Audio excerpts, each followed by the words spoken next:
여기지 아니하였도다. 아멘. 2023년 새해 첫 번째 수요 예배입니다. 우리가 지난주에 신구약, 구약과 신약의 중간사다 그러면서 중간에 있었던 역사를 이야기를 잠깐 했습니다. 사실 이 교재가 성도님들은 교재를 보시는 게 아니라 제가 이렇게 카피해드리는 이런 컬러 유인물을 보시고 있으시겠습니다만 그게 이제 사실은 교재고 각 과를 보통 한 15분에서 20분 정도를 강의하고 강사 목사님 넘어가세요. 그러면 목회자가 알아서 이제 자기가 강의를 하는 건데 오늘도 이제 이어서 해볼 텐데 그런 마음이 들었어요. 과연 성도님들께 무엇이 남을까? 어떤 유익이 있어야 될 텐데 가장 도움이 되는 방법은 무엇일까? 그렇게 생각하면서 이런 생각을 해봤습니다.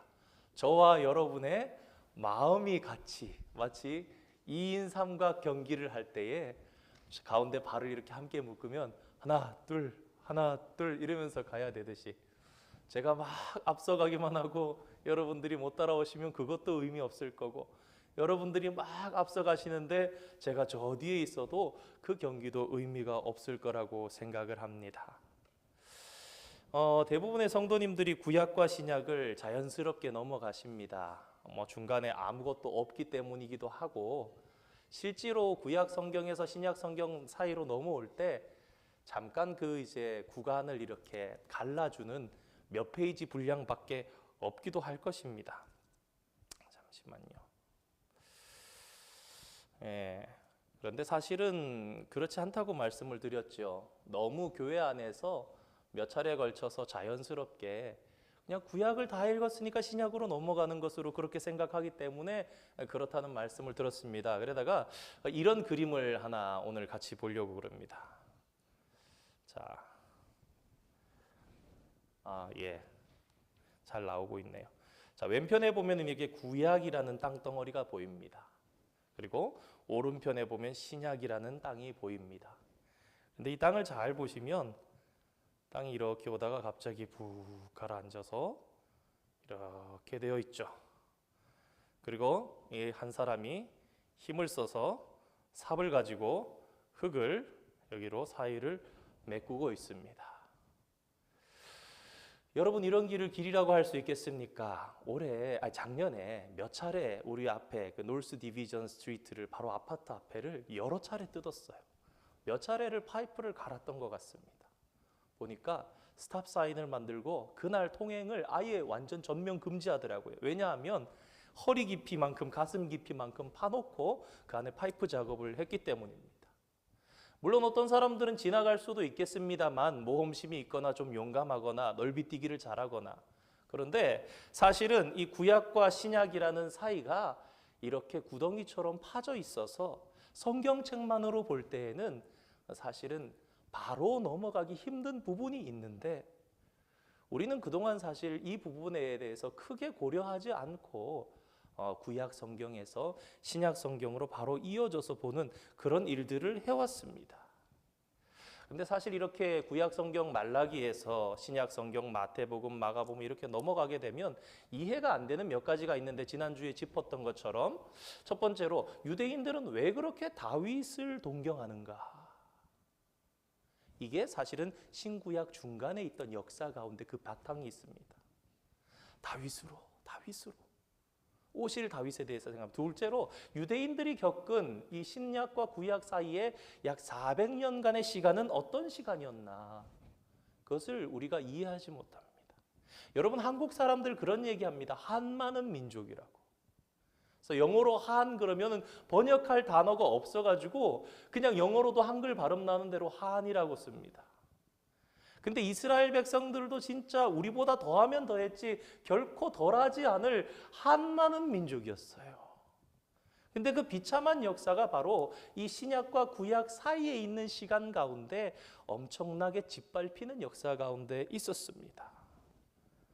그리고 구약 성경에서 신약 성경으로 넘어가면 못 보던 단어들이 등장합니다. 회당. 구약 성경에는 회당이란 말이 한 번도 안 나옵니다. 그런데 갑자기 신약 성경에서 회당이 나옵니다. 예수님께서 회당에 들어가셔서 말씀을 보십니다. 사도 바울이 전도하면서 회당에 가서 이렇게 전도를 합니다. 성전을 얘기하는데 성전은 이제 어떤 성전인지 우리가 모르게 됩니다. 그리고 갑자기 등장하는 사람들, 바리새인, 사두개인, 셀롯인, 조금 더 공부하신 분들은 에세네파, 이런 사람들. 유대교에 대해서도 우리가 생각을 해보게 됩니다. 그래서 유대교라는 건 과연 무엇인가? 옛날에 구약 성경 시대 당시에 왕들의 시대에 살았던 요시아 왕이라든가 히스기야 왕이라든가 이런 시대에 살았던 이스라엘 백성들, 유다 백성들도 유대인이 아닌가. 그러나 이것이 다르다고 말씀을 드렸었습니다. 그래서 우리가 유대교, 유대인, 유대교 그것이 무엇인가 그것을 이해하지 못하게 되고 마지막으로 메시아 사상이라는 그 사상에 대해서 사실 잘 이해하지 못하게 되는데 이 메시아 사상이라는 건 크게 본다면 예수님을 기다리는 것이죠. 그런데 어떤 예수님을 기다리는가? 메시아라는 사상이 만들어져요. 다윗의 후손. 어떤 분이 와야 되는가? 그리고 거기에서 오해된 메시아. 성경이 이야기하는 메시아는 이런 분인데 실제로 이스라엘 백성들이 기다렸던 메시아는 그런 분이 아니었던 그런 것들이 우리가 좀 살펴봐야 왜 신약 시대에 예수님이 오셨지만 그 예수님을 못 박을 수밖에 없었나 거기에 대해서도 조금 더 이해하게 됩니다. 우리가 신약과 구약 사이에 이 중간 역사에 대해서 이해할 때 살펴봐야 할 역사서는 역대기 역사서라는 말씀을 드렸습니다. 지난번에 말씀드렸는데 그래도 한 번 더 정리해 보도록 하겠습니다.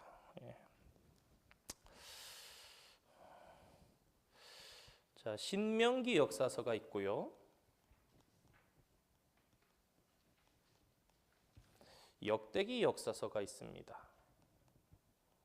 역사서는 크게 이렇게 두 가지로 구분을 합니다. 자, 구분을 해서 본다면 지난주에 말씀드리면서 바벨론에서 신학이 발달했다 그랬습니다.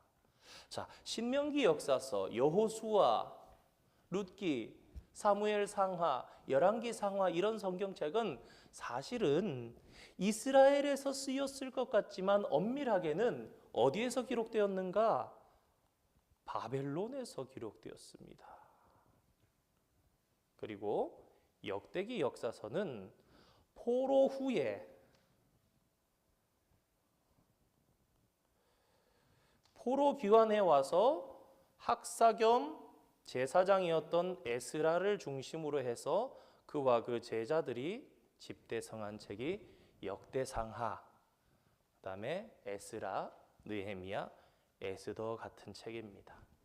제가 좀 안타까웠던 적이 한 번 있었어요. 전도사 시절이었는데 부목사님 한 분이 연세가 좀 있으신 분이셨는데 신학 공부를 좀 늦게 하셨어요. 한번 그런 말씀을 하는 거예요. 성경에 역대기도 왕들의 이야기인데 왜 열왕기도 있냐고.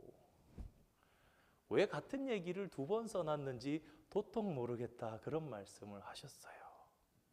근데 이제 우리가 아주 이 수준 있는 이 교회로 가고 있는 이 모양입니다. 우리는 이 신명기 역사서는 열왕기 상하, 역대기 역사서는 역대상하 이렇게 보시면 되는데 이 성경의 기록 관점이 다릅니다. 자, 바벨론에 가서 쓴 것이 신명기 역사서라 그랬어요. 이 신명기 역사서는 모세 오경에 근거해서 역사를 바라보는 겁니다. 어떻게 바라보는가? 바벨론 땅에서 아무리 생활을 해도 돌아가지 않고 회복이 안 되는 거예요. 거짓 선지자들에게 속아서 곧 돌아갈 거야, 곧 돌아갈 거야 했는데 안 되는 겁니다. 그래서 이들이 이 망한 것에 대해서 우리가 왜 망했는가? 그것을 찾기 시작했어요. 그래서 이 신명기 역사서의 특징은 무엇이냐? 선지자적인 관점입니다. 이 선지자적 관점은 무엇이냐 하면 자, 순종했더니 복을 받았고 순종하지 못했더니 저주를 받고 화가 임했다. 이게 신명기 역사서의 특징입니다. 자, 여러분 사무엘 상하, 열왕기 상하의 역사서를 보시면요, 그 내용이 그겁니다. 다윗이 순종했더니 이렇게 복을 받았더라. 다윗이 바세바를 범했더니 하나님께서 그의 집에 이런 화가 미치도록 하셨더라. 그런 이야기가 있는 거예요. 어떤 왕이 하나님께 순종했더니 그의 길을 하나님께서 인도해 주셨더라. 어떤 왕이 하나님의 계명을 따라서 살지 못하고 불순종했더니 그에게 이런 화가 미쳤더라. 그 내용으로 이러한 관점으로 기록된 것이 신명기 역사서입니다. 봐주는 게 없어요.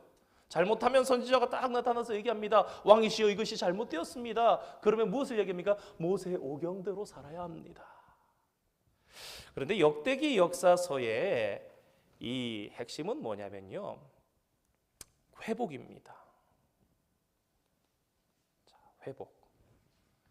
역대기 역사서는 이 열왕기 상하는 역대기는 열왕기 상하와 다르게 성전을 회복해야 된다. 제사를 회복해야 된다. 하나님의 축복을 누리는 자리로 가야 된다. 그래서 언제를 얘기하느냐? 다윗을 얘기하는 거예요. 다윗을. 그러면서 희망의 신학이라고 이렇게 별명을 붙일 수가 있을 것 같아요. 아주 긍정적인 사관이에요. 잘못된 이야기들을 가능하면 삭제합니다. 왜? 지금은 이 사람들이 자존감과 자신감이 없이 패배주의에 빠져 있어서 우리가 과연 잘 할 수 있을까? 우리는 과연 회복할 수 있을까? 그런 이야기를 하고 있기 때문에 여기에서는 과감하게 사울의 이야기 쓰지 않습니다. 사울이 역사상 존재하지 않았다가 아니라 사울을 생각할 겨를이 없는 거예요. 우리는 어디로 가야 되느냐? 다윗의 때로. 왜? 제일 축복받았던 때니까.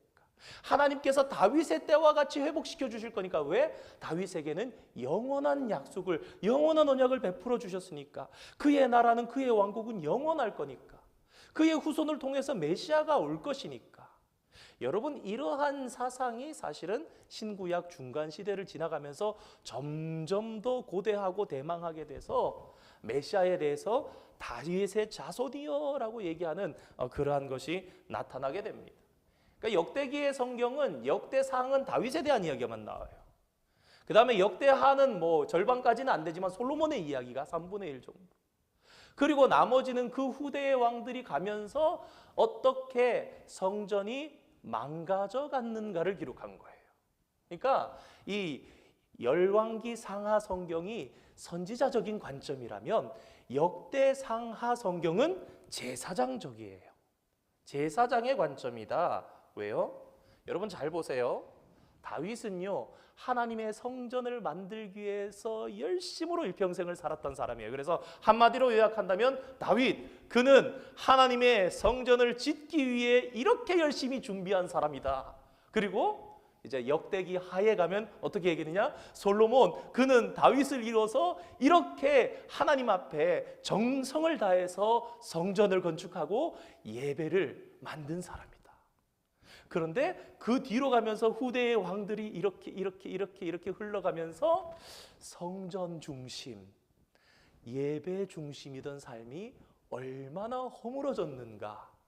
그리고 마지막으로는 제사가 망가지고 하나님을 섬기는 이 예배가 망가지니까 나라가 망하게 되었다. 이 이야기를 하고 있는 거예요. 그래서 이거는 꼭 기억하셨으면 좋겠습니다. 그래서 신명기 역사서, 역대기 역사서.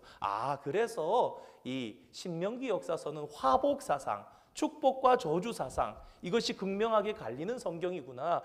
그래서 역대기 역사서는 바벨론에서 포로돼서 돌아온 이스라엘 백성들에게, 여러분 한번 생각해 보십시오. 느헤미야가 얼마나 힘들어했습니까?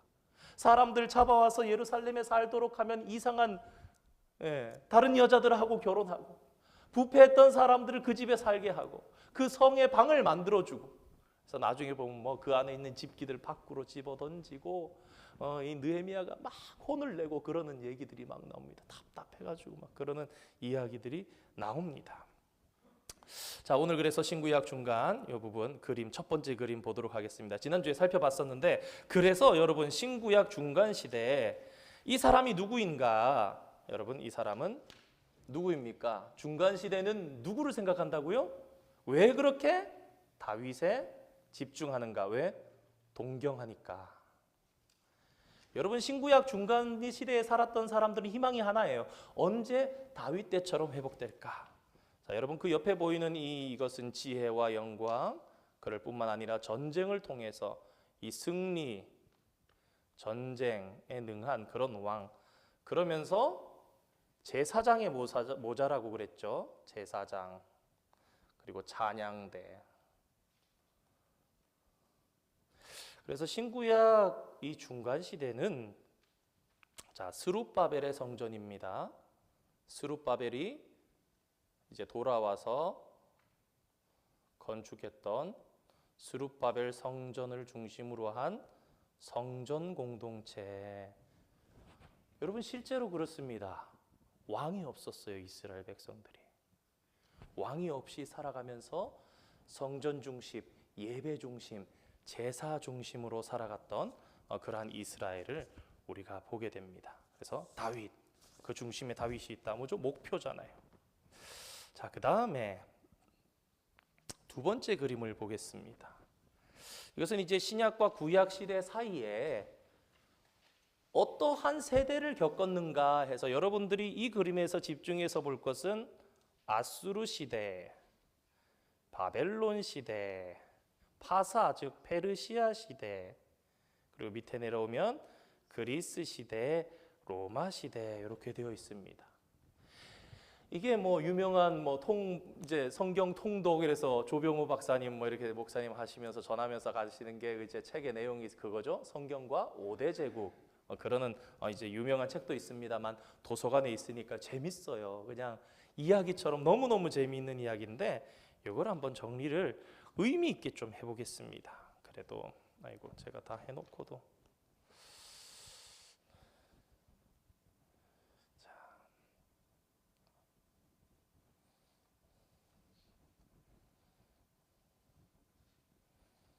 하나하나 적어볼게요.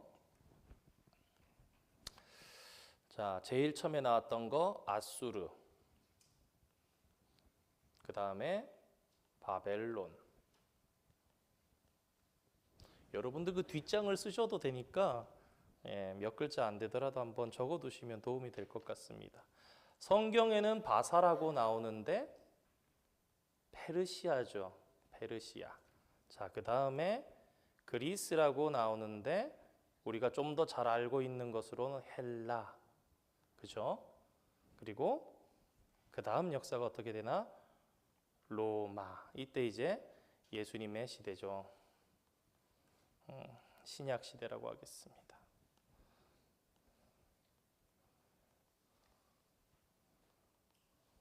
예. 자, 아수르 시대가 BC 8세기경에 있었습니다. 이 아수르에 의해서 이제 북왕국 이스라엘이 멸망하게 되죠. 사실은 국제적인 정세로만 본다면 남왕국 유다도 멸망할 수밖에 없는 상황이었는데 여러분들 아시다시피 이 히스기야 왕이 터널을 뚫으면서 실로암 터널을 뚫으면서 준비하고 그 랍사게와 랍사리스가 와가지고 막 히브리 말로 막 조롱할 때 말 2,000피를 내도 너희들은 타는 사람도 못 낼 거다. 우리 왕이 말을 줘도 너희는 싸우는 자도 못 낼 거다. 막 편지를 적어가지고 보내니까 그 편지 가지고 가서 하나님 앞에 펼쳐놓고 기도하고 막 그랬던 내용들. 그랬더니 하나님께서 그 밤에 천사를 보내셔서 군사 18만 5천 명을 하룻밤에 다 죽이시니까 그 사네립 왕이 도망가서 이제 반역을 당해서 아들들에게 죽게 되는 그런 역사가 있습니다. 자, 그러니까 이스라엘 때문에 사실은요 아수르가 거의 이제 패권이 꺾여버린 겁니다. 사실 바벨론은요 그렇게 따지면은 더욱더 갑자기 신흥 바벨론이라고 봐야 되는데, 자, 요때에 남쪽 유다가 멸망합니다. 그죠? 여기는 기원전 한 7세기 초기에서 6세기까지 이렇게 했던, 여러분 사실 바벨론은 좀 이렇게 설명드리면 조금 쉬울 것 같아요. 왠지 마치 진나라처럼 여러분 언어도 쓰지 못하게 하고요, 이사도 못 가게 하고요, 땅 막아가지고 세계를 제패했던, 세상에서 가장 강력한, 어쩌면 역사학자들은 그런 얘기합니다. 그 왕궁터를 보면 지금까지 만들어진 어떠한 시대의 도성보다 더 크고 뛰어난 도성. 여러분 느부갓네살 왕이요 괜히 교만했던 게 아니에요. 성벽의 높이가 100m 되는데 그 100m 높이의 성벽에서 그 벽의 두께가 32m인데 그 사이를 거닐면서 교만했던 거예요. 그러니까 하나님께서 계속 말씀하셨죠. 너는 첫 번째 나라 금신상, 금머리다 얘기해 주시고 한 나무다라고 얘기해 주시고 그게 도끼로 찍어서 넘어질 거다 다 얘기해 주시는데 결국은 돌이키지 못하죠. 어찌됐든 바벨론이라는 나라는요 100년이 채 가지를 못합니다. 자, 여러분 이렇게 기억하시면 좋겠어요. 자, 바벨론은요 남유다가 포로되어 갔던 나라도 맞지만 이렇게 남유다가 포로되어 갔던 나라, 유다를 멸망시켰던 나라. 간략하게 이것만 정리하겠습니다. 그러면 페르시아는 무엇인가? 회복시켰던 나라입니다. 여러분 바사왕 고레스 원년에 고레스 칙령 이런 얘기 들어보셨죠? 그래서 기원전 538년에 이제 백성들이 돌아온 거예요. 나라가 시작되어서 고레스가 올라가자마자 천하 모든 백성들은 너희의 언어와 너희의 문화를 따라서 너희 고향 땅으로 돌아가서 너희의 종교를 마음껏 잘 섬겨라. 그 비용을 왕궁에서 대겠다. 그러니까 바벨론은 심판의 도구였다면 페르시아는 회복의 도구였던 거예요. 그래서 우리가 이사야 44장 제일 마지막 절 28절에 내 목자 내 기름 부은 내 고레스라고 얘기한 거, 45장 1절에 고레스를 얘기하면서 이렇게 회복시키는 그 말씀 해주시는 게 이사야 44장 45장의 끝부분에 첫 부분에 이어서 나옵니다. 자, 그런데 세계 역사에 있어서 이 페르시아가 했던 크나큰 실수가 있었다라고 얘기를 하는데 그 큰 실수가 무엇이었냐? 그것은 그리스를 침범한 것이다 라고 얘기합니다. 근데 여러분 제가 이렇게 말씀드리는 게 사실은요 목사님 이 역사 여기 너무 어려워요. 저희들 들어보지 못한 이야기예요. 이럴지는 모르겠지만 여러분 이 역사는요 세계사 가운데 굉장히 유명한 역사입니다. 페르시아의 아하수에로 왕 때에 그리스를 침범했어요. 여러분 그게 영화가 되어서 나온 것들이 많이 있는데 대표적으로 여러분 말씀드리면 영화 300이 바로 그 이야기입니다. 배를 가지고 쫙 가서 그리스에 막 내렸던 페르시아 백성들이 군인들이 상륙합니다. 그리고 이 스파르타 중심으로 해서 그때 당시에 이 그리스에 있었던 그 사람들 근육이 이렇게 좋고 방패를 가지고 창을 가지고 있던 그 사람들이 절벽으로 좁은 길에서 찍어서 던져서 절벽 아래로 바닷가로 이렇게 던져서 죽이고 했던 그 역사가 사실은 페르시아와 그리스의 전쟁을 얘기하는 거예요. 결국은 이 전쟁이 3번에 걸쳐서 페르시아와 그리스의 전투가 붙게 되는데 이 3번의 전투가 점점 밀려서 나중엔 아시아 반도로 넘어오고 그 다음에 강가를 거슬러 가고 마지막 전투를 할 때는 페르시아의 수도 거기들이 함락되면서 맞춰지는 전쟁이 되는데 여러분 이 사람이 유명한 기원전 333년에 누구일까요? 알렉산더 대왕입니다. 사실 처음에 이 아수에로 왕이 그리스를 칠 당시만 해도 알렉산더가 있던 때는 아니에요. 아버지의 때였는데 아버지 필립이 유지를 남깁니다. 죽으면서 아들아 꼭 저 페르시아를 전쟁에서 이기도록 해라. 근데 여러분 이렇게 알렉산더가 왕이 될 때 20살입니다. 고린도에서 봉기해서 그리스 사람들을 모아가지고 치러 가기 시작하는데 여러분 말도 안 되게 그때부터 전쟁이 13년, 14년을 이어가는데 인더스 강에 이를 때까지 한 번도 지지 않고 갑니다. 20살의 왕이 돼서. 여러분 그런 역사 가운데 이스라엘 백성들이 그 속에서 폭풍전야를 다 겪으면서 살았어요. 그리고 이제 그리스라는 이 헬라라는 나라가 있을 때 이 알렉산더 왕이 죽거든요.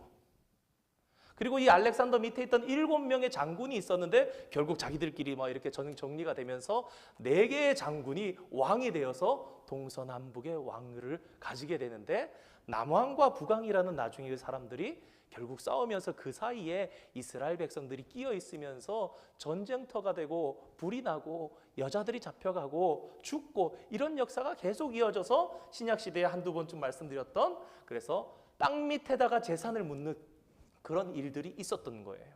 그래서 그 땅 밑에 있는 재산은 땅 주인의 것이다. 그런 좀 독특한 역사가 있다는 말씀을 드렸고요. 이 북왕국과 남왕국이 전쟁을 계속했었는데 이 알렉산더에 의해서 남았던 이 나라들 4개 나라들 중에 특히 2개 나라가 열심히 싸웠거든요. 150년 동안. 그런데 그 150년 동안 싸우던 그 싸움이 어떻게 정리되느냐? 결국 로마가 발달을 하면서 어디를 점령하냐면요. 남왕국이 이 이집트를 중심으로 해 있던 프톨레미라는 나라였는데 이 프톨레미라는 나라와 이 메소포타미아 지역을 중심으로 하고 있었던 이 셀류쿠스라는 왕조가 있었어요. 그 나라랑 같이 싸우다가 나중에 셀류쿠스 왕조가 와서 이 이집트를 점령하려고 싸우려고 보니까 옛날에 싸우던 걔네들이 아닌 거예요. 이미 로마의 점령을 당해서 기띔의 배들이 떠 있는 그런 모양들을 보게 된 거고 전쟁을 하려고 치니까 셀류쿠스라는 왕조 그 국가는 로마를 칠 수가 없는 전력적인 상황이 안 됐던 거예요. 그러면서 그 전쟁이 패배하게 되고 로마가 세계를 잡게 되는 그런 역사를 가지게 되는데요. 한번 영토를 한번 살펴보도록 하겠습니다. 네, 여러분 이게 성경에 나오지 않은 얘기가 아닙니다. 자, 그래서 한번 조금 정리를 해보도록 하겠습니다. 자, 여러분 보시면요, 이 중간에 약간 이렇게 강이 있죠. 티그리스 강과 유프라테스 강이 이렇게 있고 그 사이가 이제 보통 이제 메소포타미아, 이 메소라는 거는 메조라는 미들이라는 얘기입니다. 포타미아라는 것은 강들 사이에 있는 그런 땅입니다.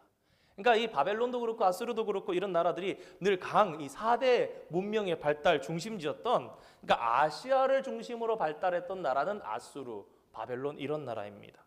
자, 아수르의 나라의 영토가 이 정도가 됐었다면 바벨론의 영토는 이런 정도가 됩니다. 물론 이제 비율이 조금 달라서 그렇긴 합니다만 이 속에도 티그리스 유프라테스 강이 흘러가는 이런 모습을 보게 됩니다. 여러분 페르시아 대단한 나라죠. 페르시아 시대에는 이 아시아뿐만 아니라 이 아프리카까지 애굽과 리비아까지 내려가는 그러한 모습들을 보게 되고요. 그 다음에 그리스, 여러분 인더스강 전까지 가는 이 로마, 마케도냐 지역에서부터 시작해서 그리스에서 시작해서 남쪽으로 애굽과 리비아도 내려가고 이런 역사 가운데 살게 되고 그 다음에 마지막으로 로마, 이탈리아를 중심으로 해서 이렇게 점령하는 그런 시대가 살아가게 됩니다. 여러분 그런데 문제는 뭐냐면요. 이스라엘 백성들이 진짜 538년에 돌아왔단 말이에요. 그리고 516년경에 성전을 완성했단 말이에요. 그리고 살면서 하나님 앞에 회복될 수 있을 줄 알았는데 아무리 기다려도 나라가 뭔가 축복받으면서 살아갈 그러한 모습으로 되어지지 않는 거예요. 근데 그 시대 가운데는 바벨론, 페르시아, 헬라, 로마 이런 나라들이 줄지어서 일어나고 그 전쟁통에 늘 동원되고 길목이 되고 여러분 잘 보세요. 이스라엘이라는 나라가 얼마나 기가 막힌 곳에 있냐면요. 여기가 이스라엘이에요. 제가 색깔을 조금 더.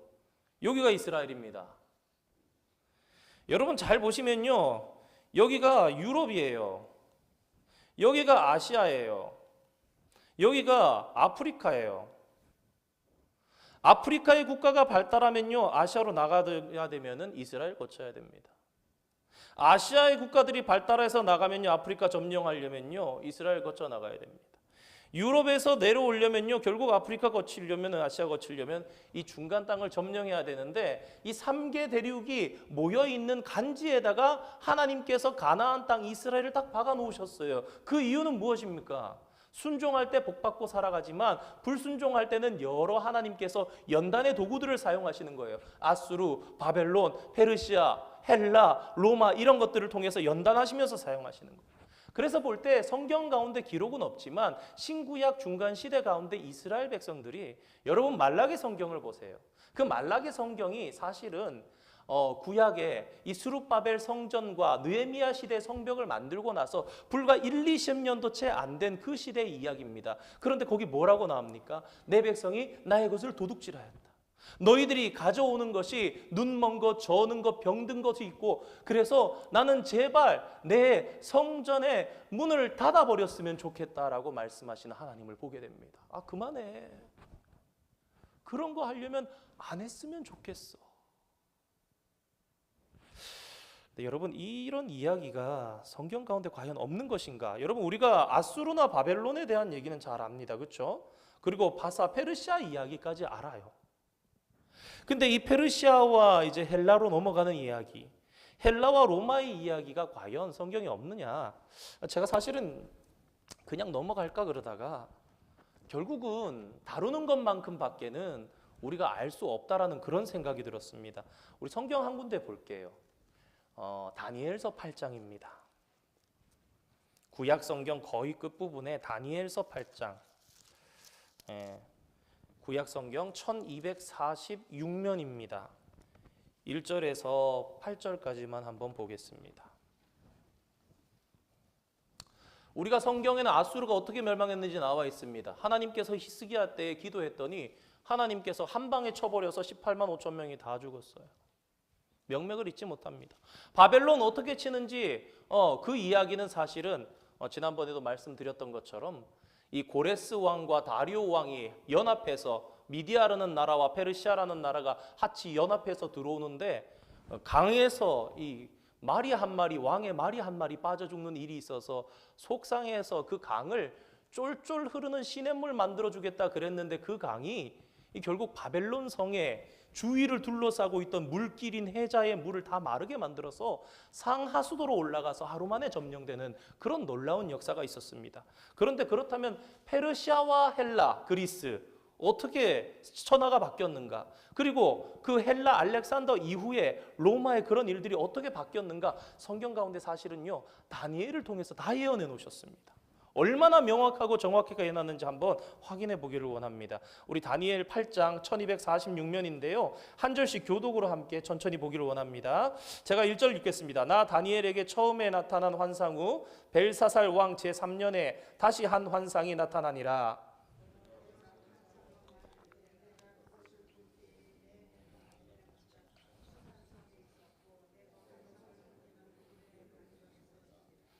내가 눈을 들어본즉 강가에 두 뿔 가진 순양이 섰는데 그 두 뿔이 다 길었으며 그중 한 뿔은 다른 뿔보다 길었고 그 긴 것은 나중에 난 것이더라.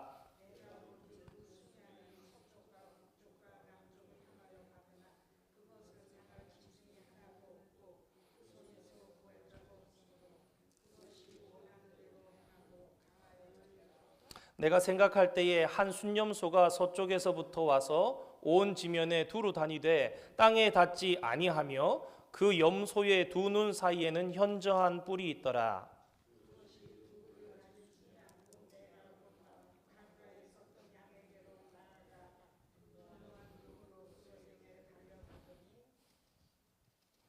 내가 본즉 그것이 순양에게로 가까이 나아가서는 더욱 성내어 그 순양을 쳐서 그 두 뿔을 꺾으나 순양에게는 그것을 대적할 힘이 없으므로 그것이 순양을 땅에 엎드러뜨리고 짓밟았으나 순양을 그 손에서 벗어나게 할 자가 없었더라.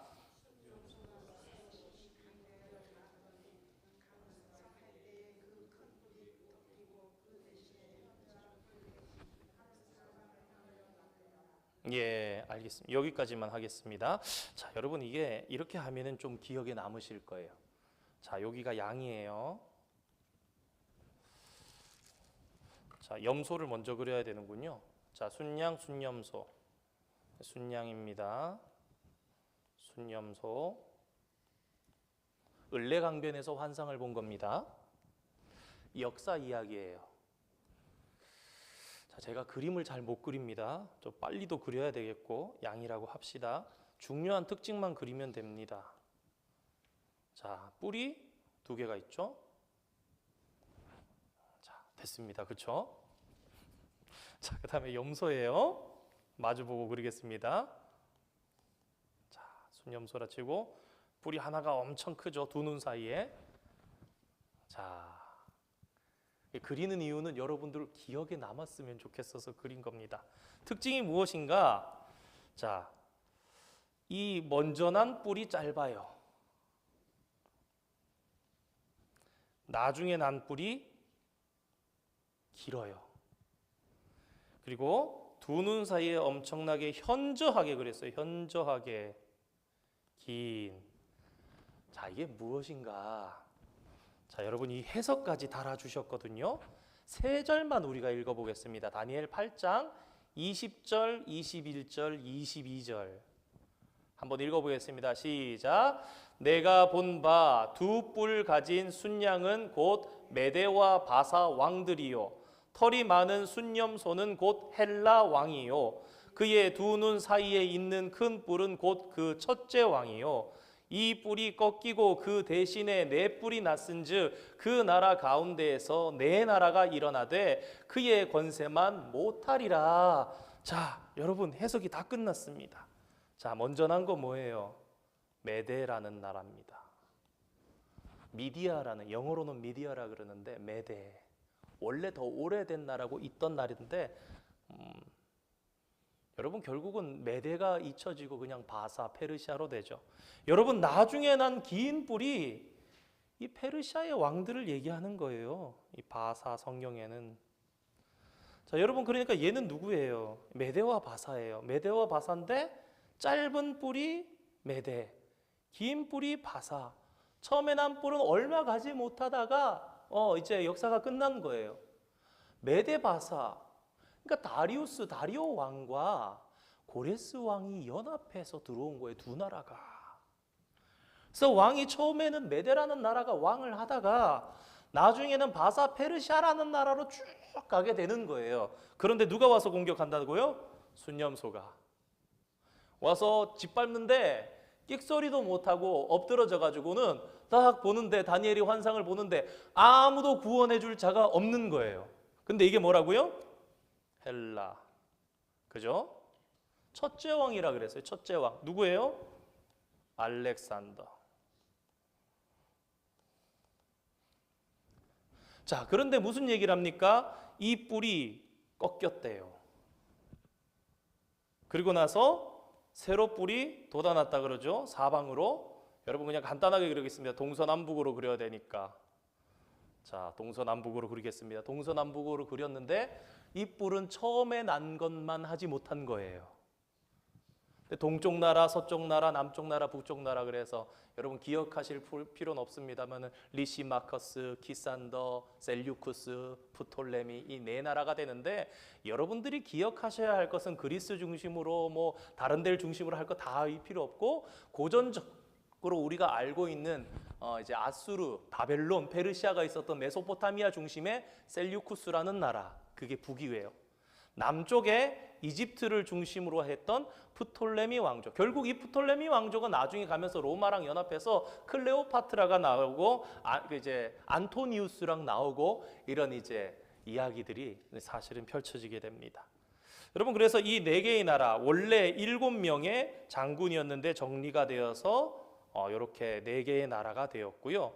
이 네 개의 나라가 이어져 가다가 남왕국과 북왕국이 막 치열하게 싸우다가 그 싸움 가운데 로마라는 나라가 갑자기 딱 프톨레미를 점령해 버린 거예요.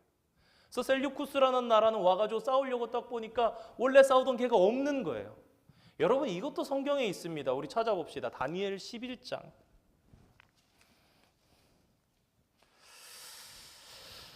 자, 다니엘 11장입니다. 4절 말씀 한번 볼게요. 11장 4절 말씀 천천히 한번 읽어볼까요? 이게 한 능력 있는 왕이 3절에 나타났는데 그것은 알렉산더 왕을 얘기하고요. 자, 읽어보겠습니다. 시작. 그러나 그가 강성할 때에 그의 나라가 갈라져 천하 사방에 나누일 것이나 그의 자손에게로 돌아가지도 아니할 것이요 또 자기가 주장하던 권세대로 되지 아니하리니 이는 그 나라가 뽑혀서 그 외에 다른 사람들에게로 돌아갈 것임이라. 무슨 얘기냐? 알렉산더가 뽑혔어요. 동서남북으로 4개의 나라가 만들어졌습니다. 4왕이 세워졌는데 이 왕들은 알렉산더하고 혈통적으로 아무 상관이 없어요. 그렇잖아요. 왜? 부하들 장군들이니까. 7명의 장군들이 정리가 되면서 4사람의 장군들의 나라로 바뀐 거예요. 자, 그런데 무슨 얘기를 하느냐? 이 11장은요, 남방왕과 북방왕, 아까 얘기했던 셀류쿠스 왕조와 이 이집트를 중심으로 했던 프톨레미 왕조가 처음에는 이렇게 잘 사는 것 같았는데 이제 혼인도 맺고 이러다가 치열하게 세대를 거치면서 대를 내려가면서 전쟁을 하는 그런 역사를 나타내는데요. 5절 말씀 한번 읽어보겠습니다. 시작. 남방의 왕들은 강할 것이나 그 군주들 중 하나는 그보다 강하여 권세를 떨치리니 그의 권세가 심히 클 것이요. 처음에는 남방왕이 잘 나갔습니다. 그래서요, 이집트에 속했던 프톨레미 왕조에 이스라엘 땅이 거기 속국처럼 살았어요. 그런데 전쟁이 시작돼서 막 살았던 거예요. 11절 말씀 한번 읽어볼까요? 이거 다 안 읽겠는데 여러분 집에 가셔서 한번 11장 쭉 읽어보시면 이게 셀류쿠스 왕조와 남쪽의 프톨레미 왕조가 150년 동안 싸웠던 전쟁 얘기한 거구나. 그것을 여러분 기억하시고 정리하시면 좋을 것 같습니다. 한번 읽어보겠습니다. 11절 시작. 남방 왕은 크게 노하여 나와서 북방 왕과 싸울 것이라. 북방 왕이 큰 무리를 일으킬 것이나 그 무리는 그의 손에 넘겨준 바 되리라. 이게 무슨 얘기냐? 남북이 싸웠는데 프톨레미, 이집트를 기반으로 한 프톨레미가 이겼다라는 얘기예요. 근데 나중에 어떤 역사가 있느냐? 15절 말씀 읽어보겠습니다. 시작. 이에 북방왕은 와서 토성을 쌓고 견고한 성읍을 점령할 것이요 남방 군대는 그를 당할 수 없으며 또 그가 택한 군대라도 그를 당할 힘이 없을 것이므로 이렇게 돼서 결국 어떻게 되냐? 북방이 이기게 됩니다.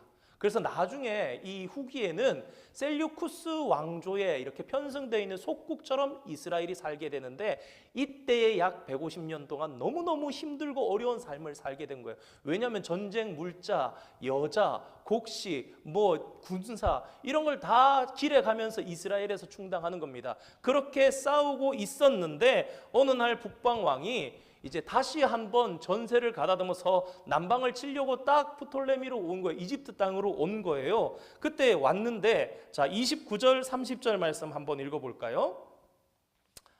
자 11장 29절 30절 말씀 읽겠습니다. 시작. 작정된 기한에 그가 다시 나와서 남방에 이를 것이나 이번이 그 전번만 못하리니 이는 기띔의 배들이 이르러 그를 칠 것임이라. 그가 낙심하고 돌아가면서 맺은 거룩한 언약에 분노하였고 자기 땅에 돌아가서는 맺은 거룩한 언약을 배반하는 자들을 살필 것이며 군대는 그의 편에 서서 성소 곧 견고한 곳을 더럽히며 매일 드리는 제사를 폐하며 멸망하게 하는 가증한 것을 세울 것이며. 우리가 다니엘서 11장 보면서 멸망에 가증한 것, 그리고 예수님께서 인용하시죠. 멸망에 가증한 것이 서지 못할 곳에 선 것을 본 자들은 읽는 자는 깨달을진저, 그러면서 마지막 때를 얘기하는 거예요. 그러면서 적그리스도를 얘기하는데 이게 무슨 얘기냐? 그러니까 북방왕 셀류쿠스 왕조가 와서 이 이집트를 치려고 프톨레미 왕조 전쟁을 하고 딱 왔는데 기띔의 배들이 떠 있어요. 지중해 바다에 쫙 떠 있는 거예요. 전세를 보니까 장난이 아닙니다. 싸워서 이길 수 있는 상대가 아니에요. 우리는 프톨레미랑 싸우려고 왔는데 그래. 걔네 우리가 이겼어. 니들 전쟁하고 싶으면 우리랑 해. 이렇게 얘기하는 거예요. 안 되는 겁니다. 그러니까 전쟁하러 왔다가 못 치고 가면 그냥 돌아갈게 머쓱 이러면서 간다고 되는 게 아니거든요. 그럼 뭐 해야 됩니까? 조공을 바쳐야죠. 전쟁에 패했기 때문에 엄청난 벌금을 물립니다. 금 5,000달란트를 내라 이렇게 얘기를 하는 거예요. 그러니까 가면서 속이 상해서 이스라엘 땅을 지나가면서 해코지하고 간 거예요. 그게 뭐냐면은 여러분 이 신구약 중간 시대에 있었던 이 안티오쿠스 4세가 지나가면서 여기다가 성전에다가 돼지 피를 뿌려버리는 사건이 일어났던 거예요. 여러분 이 일이 있으면서 신약 성경 요한복음 10장에 나오는 하누카 수전절이라는 절기가 생겼습니다. 그건 뭐냐면 나중에 이 멸망에 가증한 것이 서지 못할 곳에 선, 그러니까 자꾸 이 왕에 대해서 신으로 섬기라고 얘기하는 이런 얘기들이 셀류쿠스 왕조 가운데 있습니다. 그럴 때에 어떤 얘기가 있냐면은 제사장 중에 마카비라는 제사장이 이 불의한 것을 참지 못하고 이 셀류쿠스 왕조에서 파견한 신하들을 죽입니다. 그리고 자식들과 군사들을 데리고 산으로 도망갑니다. 그러고 나서 게릴라 작전을 펼쳐서 전쟁을 벌여서 이 신구약 중간 시대 사이에 결국은 대를 이어가다가 전쟁을 하면서 5명의 아들이 있었거든요. 결국 독립을 시킵니다. 그래서 이스라엘 백성들이 잠깐, 다윗의 왕조가 아니에요. 독립했던 잠깐 수십 년의 역사가 있는데 그걸 마카비 왕조라고도 하고 조금 더 문학적, 조금 더 세상 학문적으로는 하스모니안 왕조라고 합니다. 하여튼 그런 역사가 있는데 그거는 조금 더 다음 시간에 한번 보도록 하고요. 그래서 여러분 아수르 바벨론에 대한 역사는 봤습니다. 그리고 페르시아에 대한 이야기도 회복에 대한 역사로 봤습니다. 그렇다면 그리스가 어떻게 점령을 했었고 로마는 어떻게 점령을 했었나 그런 얘기들이 방금 보셨던 것처럼 다니엘서 8장의 을레강변에서 봤던 순양과 수념서의 환상으로 메대와 바사의 나라 왕들이 어떠했으며 헬라의 왕의 한 왕 강력한 왕이 어떠했으며 그 이후에 4개의 나라가 어떻게 섰는지에 대해서 너무너무 진짜 이거는 정말 그림 언어처럼 하나님께서 이미 여러분 바벨론과 페르시아의 시대에 살았던 다니엘에게 다 주시는 거예요. 그리고 다니엘 11장에는 기원전 2세기 1세기까지 있었던 이 로마와 셀류쿠스 왕조의 그 싸움까지도 다 얘기해 놓은 그런 이야기들이 있었고 그 이후에 사실은 이제 로마가 이스라엘을 통치하는 그런 시대로 지나가는데 그건 오늘 시간 관계상 말씀을 못 드리겠는데 이제 다음 시간에 조금 더 이해를 하실 수 있게 설명을 드리도록 하겠습니다. 찬란하게 역사를 써갑니다. 여기만 한번 보겠습니다. 오늘 그래도 새로운 거 하나만 보죠. 여러분 사울이 다스렸던 지역입니다. 이스라엘의 초대 왕 사울이 다스렸던 지역. 이스라엘이 결국은 본다면 여러분 이 정도는 돼야 되거든요. 땅이. 사울이 통치했던 지역 한번 보시기 바랍니다. 여러분 베냐민 지파를 중심으로 해서 아주 미천한 땅을 다스렸습니다. 블레셋 사람들이 거의 뭐 영토 중간에 와 있었잖아요. 다윗 왕이 다스렸던 지역, 다윗은 하나님께서 약속하신 모든 땅을 다 차지했습니다. 이 엘랏까지 내려가고 이 동서남북의 모든 지경들을, 여기는 이제 두로와 시돈 지역이 되겠죠. 레바논 지역을 얘기합니다. 자, 그런데 의아한 점이 하나 있겠습니다. 자, 솔로몬 시대. 솔로몬 시대는 다윗만큼 큰 거 아닌가라고 생각을 하실 수 있겠는데요. 여러분, 성전을 짓고 나서 빚이 있었습니다. 백향목도 갖다 쓰고 물건도 갖다 써서 그래서 땅들을 줍니다. 여러분 그런 얘기 나오는 거 아실 거예요. 땅을 줬더니만 그 땅이 형제여 자네가 준 땅이 과연 이 정녕 이러한 땅인가 그러면서 그 땅의 이름을 가불이라 불렀더라 그러면서 그랬는데 요 몇 개 지역을 제외하고는 줘버린 거예요. 그래서 영토가 다윗 시대보다 더 줄어들었다라는 걸 여러분 기억하시면 좋겠고, 르호보암 왕 이제 남북이 나뉘게 됐을 때는 정말 또 더 쪼그라진 지역으로 다스렸던 것을 기억하시면 되겠고, 이 남방이라는 건 네게브 지역이라서 사실 쓸모있는 땅들을 찾기가 어려울 수도 있고 사실은 그런 부분들도 있기 때문에 이런 식으로 표시가 됩니다. 그리고 페르시아의 속국으로 있을 때에 다시 와서 살았던 이스라엘 백성들의 땅은 원래 영토에 비해서 굉장히 작은 영토가 되죠. 돌아와서 스룹바벨, 예수와 느헤미야 시대에 살았던 겨우 예루살렘을 중심으로 조금 살고 있었던 그러한 나라라는 걸 기억하시면 되겠고요.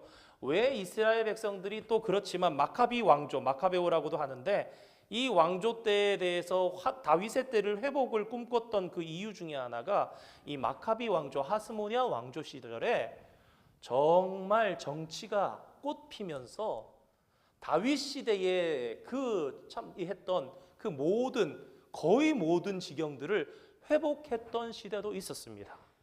그런데 이게 이제 왕권이 이 여왕인데 살로메 알렉산드라라는 여왕이 다스렸었고 그 여왕을 이어서 두 장남과 차남 이렇게 해서 내려가는 그 권력 승계 과정과 이때 당시에 로마 정치는 제2차 3두 정치로 아까 말씀드렸던 BC 31년의 악티움 해전에서 클레오파트라와 막 이런 싸움을 싸우던 그 싸움과 굉장히 밀접하게 연관이 되면서 결국에는 내전이 일어나서 장남과 차남이 이스라엘 땅에서는 막 싸우다가 정말 로마의 인정도 못 받고 이 클레오파트라와의 싸움을 싸웠던 거기에 누가 가느냐? 헤롯이 정예의 부대를 끌고 가서 옥타비아누스와 우리 그 아우구스투스가 되는 이 황제를 구원하는 그런 일 때문에 결국 나중에는 이 공을 인정받아서 말도 되지 않게 에돔 사람 헤롯이 이 왕조가 몰락해버리면서 예수님 올 때 당시에 왕가로서 전혀 이스라엘 히브리 민족이 아닌 에돔 족속, 에서의 후손인 그 민족들이 엉뚱하게 이스라엘 땅을 다스리고 있는 희한한 시대 가운데 예수님이 오게 되신 겁니다. 근데 이 이야기는 다음 주에 조금 더 자세하게, 조금 더 그래도 쉽게 풀어서 드리면 아마 조금 더 이해가 되는 부분들이 있겠습니다. 오늘은 찬송 하나 하고 기도 잠깐 하고 마치도록 하겠습니다. 우리 그래도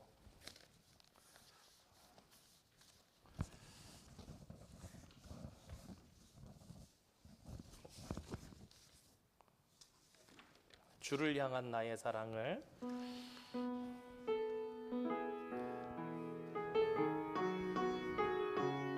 우리 1절만 함께 고백하고 기도하고 마치겠습니다.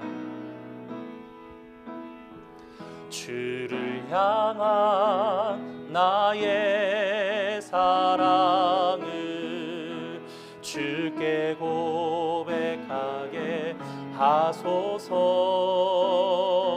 아름다운 주의 그늘 아래 살며 주를 보게 하소서.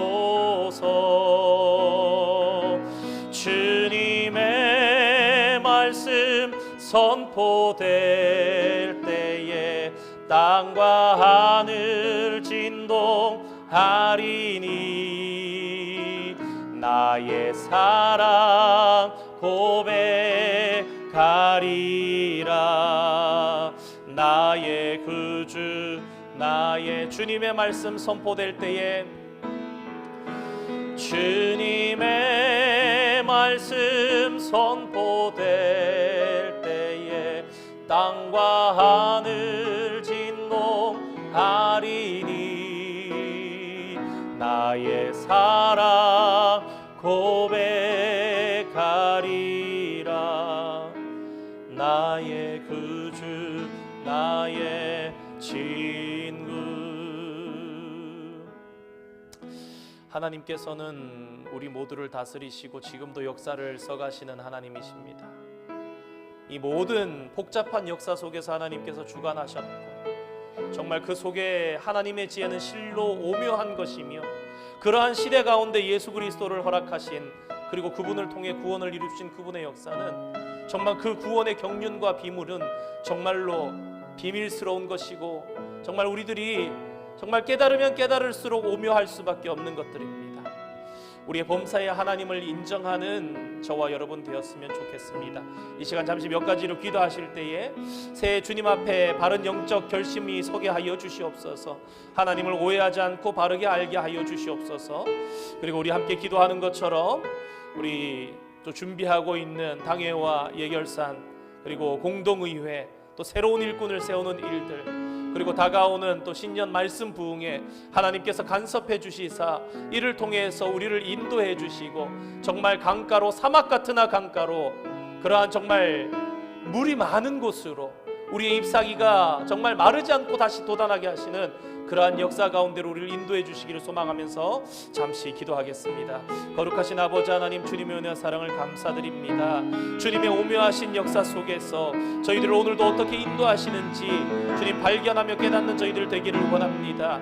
저희들에게 어렵지 않도록 그림 언어로 말씀해 주시고 세계의 역사를 이미 깨닫게 하시고 그 가운데 모든 일들이 맞추어지며 이루어지는 역사를 통해서 하나님께서 통치하시고 인도하심을 깨닫는 저희들 되기를 원합니다. 하나님, 2023년 새해 첫 주간을 살아가고 있습니다. 주님 앞에 바른 영적인 결심이 있게 하여 주시고 하나님을 오해하지 않고 바르게 아는 저희들 되게 하여 주시옵소서. 세워주신 우리 솔즈베리 한인 장로교회를 주님 지켜보아 주시사 은혜 가운데 아버지 2023년 한 해도 든든히 세워지는 교회가 되기를 소망합니다.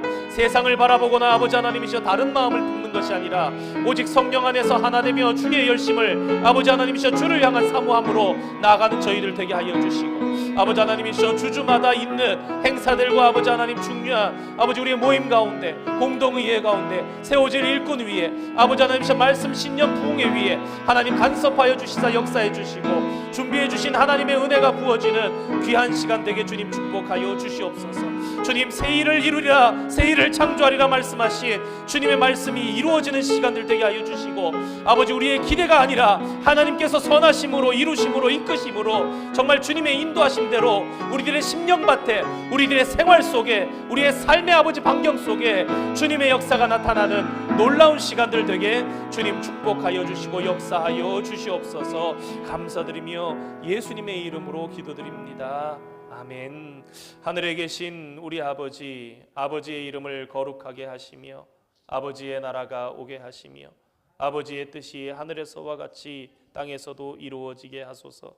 오늘 우리에게 일용할 양식을 주시고 우리가 우리에게 잘못한 사람을 용서하여 준 것 같이 우리 죄를 용서하여 주시고 우리를 시험에 빠지지 않게 하시고 악에서 구하소서.